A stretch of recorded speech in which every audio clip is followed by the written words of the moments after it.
This is problem 313 on page 96. If block D weighs 300 pounds and block B weighs 275 pounds, determine the required weight of block C and the angle theta for equilibrium. Alright, sounds like an interesting problem, but what does it look like? Well, basically we've got a couple of pulleys suspended from the ceiling, and they're small. We'll neglect their size. Basically they're points as far as we're concerned. And the weight of this block B is 275 pounds as given in the problem. Now the cable comes down at an angle, and from the horizontal, that angle theta is an unknown. It's one of the things they want us to find. But then it connects to a ring or some such thing at A, where weight D is suspended. Excuse me. Now, in order to maintain equilibrium, another cable has to come off to the side in the other direction. That makes a 30-degree angle with horizontal, and then wraps around a pulley also connected to the ceiling, negligible size as before, and then weight C is suspended here. And we're supposed to find the weight of C. Now the weight of D was given as the 300-pound weight. Okay, so that's the setup of the problem. We need to find the weight of C and the angle theta so that this thing doesn't move, so that the sum of the forces equals 0. So let me draw a free body diagram of the point A. We'll draw it as a ring. And let me indicate that we've got tension going towards weight B and tension going toward weight C. And then weight D acts directly downward on point A. Now, one insight here is that the tension in B must be the weight of B, and the tension in C must be the weight of C, because this is at equilibrium, and so the tensions in the ropes are equal to the weight suspended from them. Anyway, so summing forces in the horizontal direction, which, by the way, is our usual XY coordinate system, what we'd have is a contribution from C in the X direction, so I'm just getting the horizontal piece of the tension in this rope or whatever it is, minus the horizontal component going towards B. So that would be minus TBX. So that sum comes up to 0. And basically what this means is that TCX equals TBX. Now, we don't really want the horizontal pieces. We're more interested in the total tension. And so how can we write TCX in terms of, say, TC? So the tension in C. Well, you notice that we're talking about the horizontal component, and that's touching the angle of interest, and so it's a cosine relationship, cosine of 30 degrees. And that's equal to the tension in B times the cosine of the unknown angle, cosine theta. I'm going to call this equation 1. If I sum forces in the y direction now, I will get TBY plus TCY. I don't know why I wrote them in opposite order, but there they are. The vertical component of the tension in B and the vertical component of the tension going off to C, minus weight D sums to 0. Okay? So we're looking at vertical pieces of these tensions minus the weight of D. Of course, that has to sum to 0. And so from this, we can find that the tension in cable B in the y direction can be written as the weight of D minus the tension in cable C in the y direction. Now, the tension in B in the y direction is tension B sine of theta minus weight of D minus tension C times sine of 30 degrees. Remember, there's a 30-degree angle here from the geometry and an unknown angle theta over here. So we need sine of 30 degrees. I'll call this equation 2. Now, this is a little bit of a problem because what we'd like to do is determine TC and TB, but there's a sine theta. There's basically, there's a couple of unknowns here. And you might look at this and say, well, wait a second. Do we have 3 unknowns? Well, no, we know tension B. This is actually a known, right? Just like the weight of D is an unknown. So our unknowns are TC and theta. But how do we get theta by itself, or how do we get TC by itself in order to solve? Well, here's one way to do it. I'm going to take equation 1 and square it and add to it the square of equation 2. So equation 1, that's here. If I square it, what would I get? I'd get TC squared cosine squared 30 degrees. Okay? Now, I'm going to leave the equal sign on the other, off just a little bit because I want to add the square of equation 2. So I'm going to add, let's see, what did I do wrong? Oh, I know what I did wrong. Let me flip this equation around. So TB cos theta equals TC cos 30 degrees. And that's what I'll call equation 1. Let's try again. So if we take TB squared cos squared theta, that's the left-hand side over here, and we take plus TB squared sine squared theta. Well, I've got check marks indicating two things, knowns and which terms I've finished off or added.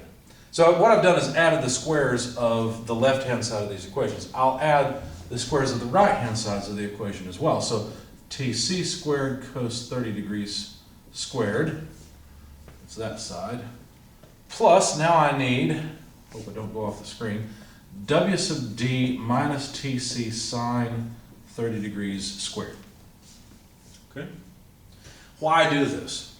Because I can factor out TB squared times cos squared theta plus sine squared theta. And one thing you need to know is that sine squared plus cosine squared of the same angle is equal to 1. So on the right-hand side, there will be a similar situation because I've got a TC squared cos 30 degrees squared. And look, eventually I'm going to get a TC squared sine squared from here, right? Remember that we're going to have to FOIL this. So there's a lot of terms, like for example, there's plus W sub D squared minus 2 W sub D TC sine 30 degrees. But then finally there's plus, because negative times negative is positive, TC squared sine squared 30 degrees. Now of course, these two pieces together, because we can factor out TC, just give us 1 times TC squared. So what we get from this is TB squared equals, we'll take this one first, TC squared plus WD squared minus 2WD TC sine, let's try sine of 30 degrees. And maybe you recognize that this, since the unknown is what, TC? You'll notice or recognize this as a quadratic equation. So what we need to do is get this into the standard form. Let's see if we can do that. I'm going to move this term to the other side because TB is just a constant. So we'll get 0 equals TC squared, that's the square term, minus 2 W sub D TC sine 30 degrees, that's the first order term for TC, plus W sub D squared minus TB squared. So you see that A is equal to 1, and let's see, B, notice we want everything but TC. B is equal to negative 2 W sub D sine 30 degrees, and then C is this last term, W sub D squared minus TB squared. Okay? So let's calculate the magnitude of all these. A is easy. What about B? Well, let's see. W sub D is 300 pounds. So what that means is that B comes out to negative 2 times 300 times sine of 30. Well, sine of 30 is a half. So a half times 2 is just 1. So we get negative 300.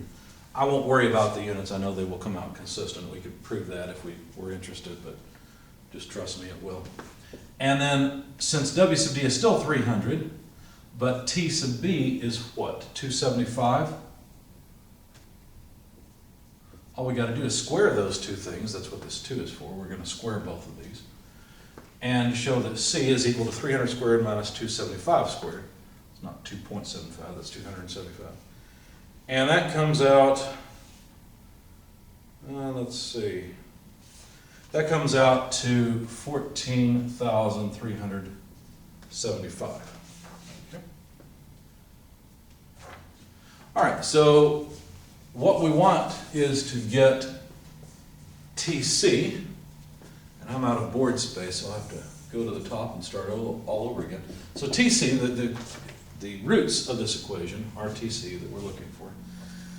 So how does the quadratic equation go? Let's see, negative b plus or minus root b squared minus 4ac over 2a. Okay, so let's plug in numbers. Negative b, well that would be negative of negative 300, so that's just 300, plus or minus root of 300 squared. I know it's negative 300 squared, but the negative is going to go away when we square it, so why bother? Minus 4 times a, but a is 1. And then C is 14,375, and this all has to be divided by 2a. Now, when you type this into your calculator, you'll find two different solutions, of course. One of these solutions, get rid of this so I've got some more space. One of the solutions is that TC is negative 59.86 pounds, but that doesn't make any sense. You can't push a rope. So TC can't be pushing this way for equilibrium. The other solution is that TC is about 240.14 pounds. And of course, that's the real solution. The solution is reasonable. So there's the value of the tension in cable C. Let me erase some of these results because all I really want to work with now are equations 1 and 2. Okay. So now we've got a value for TC. So we could use that value in either equation 1 or equation 2 to calculate the angle, or we could use it in 1 to find the angle and then verify that that works in the other equation. So we'll start off with equation 1 and take the, okay, so we've got cosine, so I'll have to take the inverse cosine of something to get the angle. What would it be? Well, notice it'd be TC cosine 30 divided by TB. We've got to pull the TB under, so TC over TB cosine 30 degrees should give me theta. Okay, so I need the inverse cosine of 240.14 over TB. Remember, that's just 275 times cosine 30 degrees. When you do that, you find that the angle theta is about 40.87 degrees. Now let's check that with equation 2. For equation 2, to get the angle, we'll take the inverse sine of what? Well, it's the right-hand side, W sub d minus TC sine 30 degrees divided by TB. Remember, TB would come to the other side in the denominator. And so that would be theta. So sine inverse of, what is W sub d? 300.